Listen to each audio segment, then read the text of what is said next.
This is funny. I watched a TV series that used to be on TV. It was called 1,000 Ways You Can Die. What it said was if the hernia got too out of control, it could make something happen medically and you could die.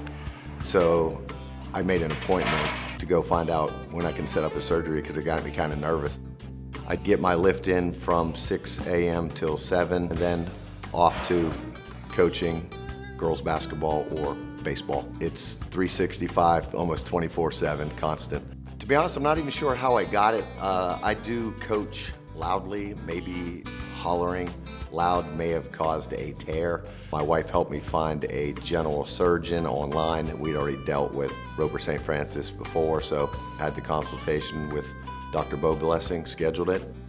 6 a.m., get there, wonderful service from the nurses. I think I was back in my house by 11:30.